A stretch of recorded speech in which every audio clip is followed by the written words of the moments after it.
Hey, what's up? I am Ara, aka I Eat Zebra, and welcome back to the channel. When it comes to writing and developing a story, one of the most crucial aspects is, what will you name your characters? A strong character name can stand the test of time. There are characters that have become staples in pop culture and are widely known even by those that may not have read or watched the source material they derive from. Think of Sherlock Holmes, Ebenezer Scrooge, Harry Potter, Frodo Baggins, and so on. A great character name can even spark trends in people naming their children after them. The name Arya, for example, soared in popularity during Game of Thrones' heyday, based on Arya Stark. As a creator, a lot of thought goes into what names to choose for your character. Finding inspiration for a suitable name based on the character's personality, arc, and background is a reasonable route to take because it says a lot about a character. As an audience, if we look into the meaning or inspiration behind a character's name, it will provide us with a deeper understanding of said character and what we may expect. I'm going to break down the meaning/inspiration of 10 characters from the Ballad of Songbirds and Snakes and uncover how their names provide insight to their overall character arcs and personalities. If you're not familiar with the book, it is a prequel to the hit series, The Hunger Games. Due to the Ballad of Songbirds and Snakes movie coming out before this recording, there will be some spoilers from the book. With that warning out of the way, let's get to it. First up, one of my favorite characters in the book, Dr. Volumina Gaul. Dr. Volumina Gaul was the head game maker for the 10th Hunger Games, as well as a teacher at the university, and she worked directly with the student mentors at the academy. Dr. Gaul was the head of the experimental weapons division, specializing in mutations. She is definitely one of the most cruel characters in the book and completely lacks empathy for others. She is the driving force behind Coriolanus' dark future. Corio is mentored by Dr. Gaul, and let's just say she is not the best example of how to be a good person. However, she does teach him about the importance of power and control. Her name, Volumina, comes from the Shakespeare play, Coriolanus. Volumina is the mother of Coriolanus, who prevents him from destroying Rome out of vengeance, which is ironic because this Volumina steers Coriolanus down the opposite path. Her surname Gaul was a region and people in Western Europe, which is pretty much where modern-day France is located. Since we were just speaking of him, let's get into the inspiration behind the future president of Pan Am, Coriolanus Snow. Coriolanus Snow is one of the main characters of this story. If you have seen or read the Hunger Games series, you see his fall from power as a revolution results in him being overthrown from his presidency. In this story, we see an ambitious but kind young man down on his luck, a far cry from the monster we eventually meet in the Hunger Games. As he has to keep overcoming more and more challenges, he loses his humanity and decides power and control are much better, which saves him for a time, but as we see, it doesn't last forever. As previously mentioned, when we were talking about Dr. Gaul, Coriolanus is a character featured in the play by Shakespeare of the same name. However, he shares more in common with his Shakespearean counterpart. The play, based on the life of Gnaeus Marcius Coriolanus, a legendary Roman hero of the late 6th and early 5th centuries BCE. I should also mention it now, a majority of the capital residents derive their names from ancient Rome. The play follows Gnaeus Marcius, who later becomes known as Gnaeus Marcius Coriolanus, through several phases of his career. He is shown as an arrogant young nobleman in peacetime, as a blood-stained and valiant warrior against the city of Corioli, as a modest victor, and as a reluctant candidate for council, when he refuses to flatter the Roman citizens for whom he feels contempt, or to show them his wounds to win their vote, they turn on him and banish him. Bitterly, he joins forces with his enemy, Ophidius, a Volscian, against Rome, leading the enemy to the edge of the city. Coriolanus is ultimately persuaded by his mother, Volumina, who brings with her Coriolanus' wife, Virgilia, and his son to make peace with Rome, and in the end, he is killed at the instigation of his Volscian ally. Well now, doesn't that sound a lot like the fate that befalls Corio? His surname Snow is obviously an act of nature.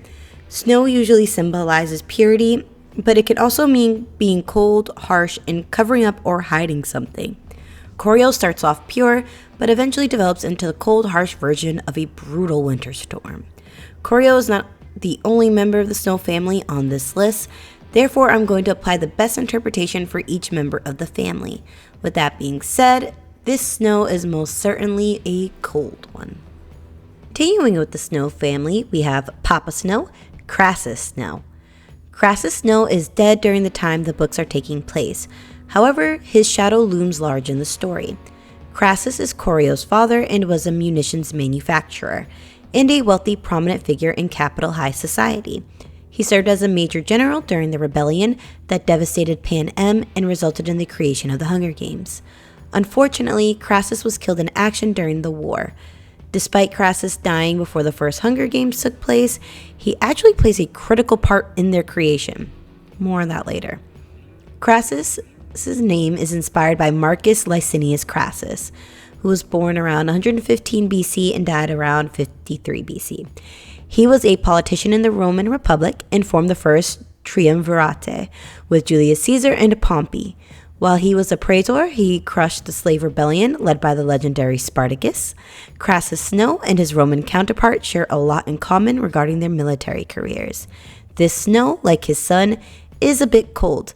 Corio remembers him as distant and strict. Finishing up the Snow family, we have the most lovable member, Tigress Snow. Tigress is Corio's cousin and Crassus's niece. At the start of the book, she is an orphan and helps to raise Corio as well as caring for their elderly grandmother, the grandmam.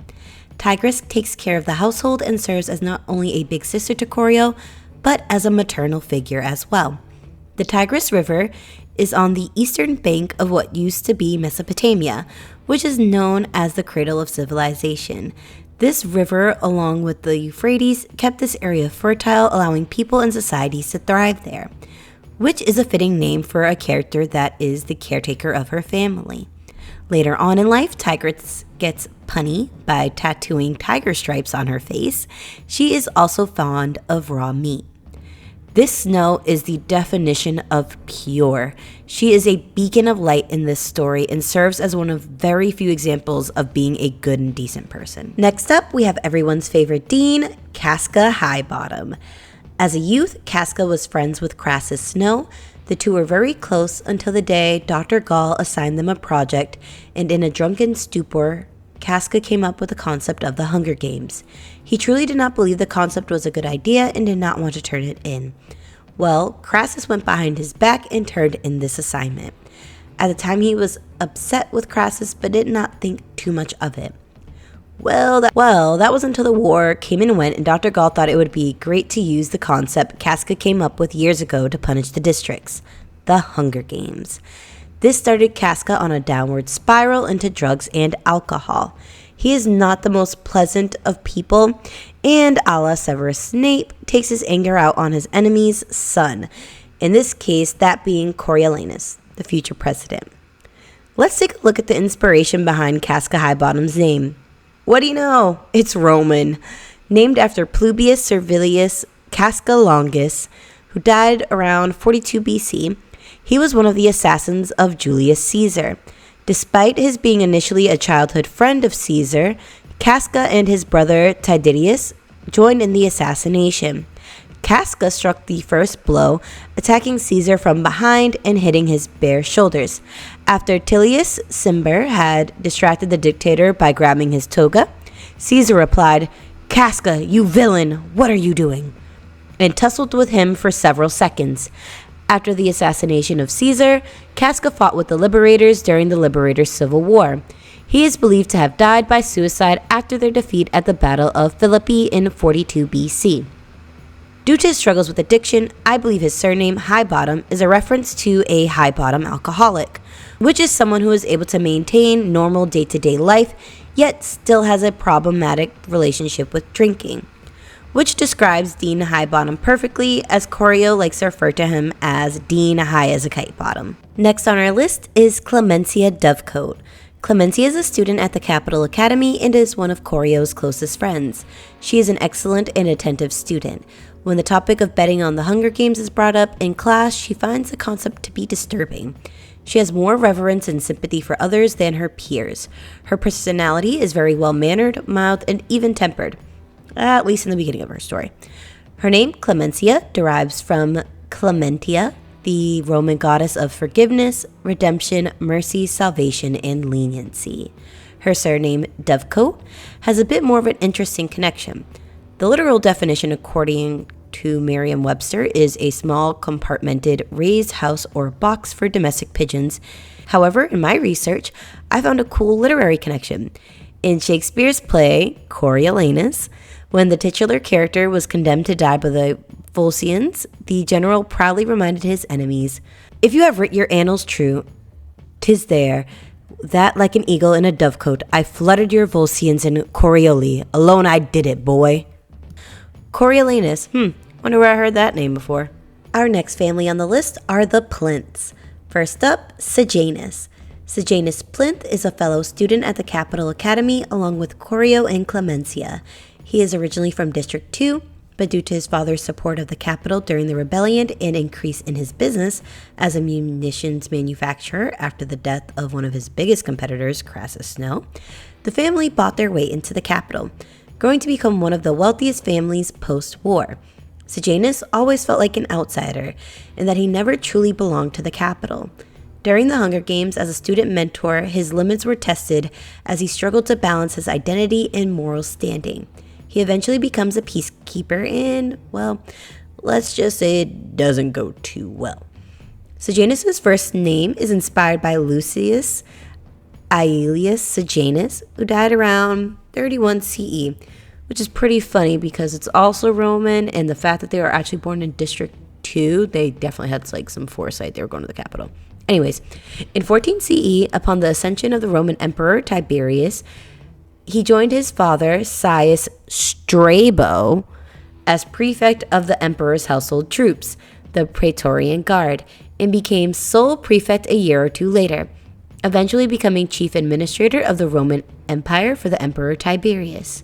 He is also the alleged murderer of Tiberius' son, Drusus Caesar, and was a suspect in a plot to overthrow Tiberius and become emperor himself. Tiberius, after being warned of Sejanus' plots, had him arrested and executed. His last name, Plinth, also has a Roman connection to Pliny, with Sejanus being Pliny the Younger. Pliny the Younger was the nephew of Pliny the Elder. Pliny the Younger was a lawyer, author, and magistrate in ancient Rome. He also was his famous uncle's protege. Now to the other Plinth, Strabo. Strabo, as previously mentioned, became a very wealthy man during and after the war. Thus, he was able to move from District 2 to the capital. He was a very straight-laced military man. He and Sejanus have a strained relationship at best due to their opposing personalities and views of the world. Strabo's name also is Roman in origin and was just dropped in the last section on his son. Yes, the inspiration of Sejanus' name, Lucius Aelius Sejanus, his father's name was Lucius Caius Strabo. Strabo was a prefect of the Praetorian Guard during the rule of the emperors Augustus and Tiberius. Unlike his son, he did not have a fall from grace. He attained the two highest offices open to men of the equestrian class in the Roman Empire. Both their Roman counterparts share a lot in common, especially regarding their trajectories. Their surname Plinth is inspired by Pliny the Elder, uncle to Pliny the Younger. Pliny the Elder was a Roman author, naturalist, natural philosopher, and naval and army commander of the early Roman Empire. He has many accomplishments under his belt. He also served as a mentor to his aforementioned nephew. Strabo wanted his son to follow in his footsteps like Pliny the Elder and Younger. Unfortunately, their fates closely mirror that of the inspiration behind their first names, the father-son duo of Lucius Aelius Sejanus and Lucius Caius Strabo. Moving away from Rome for a moment, we have everyone's favorite songbird, Lucy Gray Baird. Lucy Gray in the book is a member of the Covey. Each member derives their name from a ballad and a color. For example, Lucy Gray has a cousin named Maud Ivory, and they have another member named Barb Azure. Lucy Gray happens to be the name of a ballad in the book, and doubles for the color portion of the name as well. What do you know? Lucy Gray is an actual real-life poem written by William Wordsworth in 1799. The poem is about a girl that went out into a snowstorm and never returned. I'm not going to read the whole poem, but I'll read a brief excerpt. Yet some maintain that to this day she is a living child, that you may see sweet Lucy Gray upon the lonesome wild. In the books, Lucy Gray's fate is ambiguous. We do not know for sure if she is dead or alive. She essentially disappears, which lines up with the fate of the Lucy Gray in Wordsworth's poem. Lucy Gray with her disappearance becomes a legend and somewhat of a ghost tale. I would not be surprised if children from District 12 grew up with ghost stories of Lucy Gray. For her surname Baird, it sounds similar to the word bard, which is a term for a singer or poet. Lucy Gray plays guitar and sings lead in the covey, so the surname suits her. Last on our list is my favorite media personality, Lucius Lucky Flickerman. Lucky Flickerman was a weathercaster who ended up hosting the interviews for the 10th Hunger Games. He worked as the go-to correspondent for the game's inaugural mentor and sponsorship program. This would later set up the foundation for his descendant, Caesar Flickerman.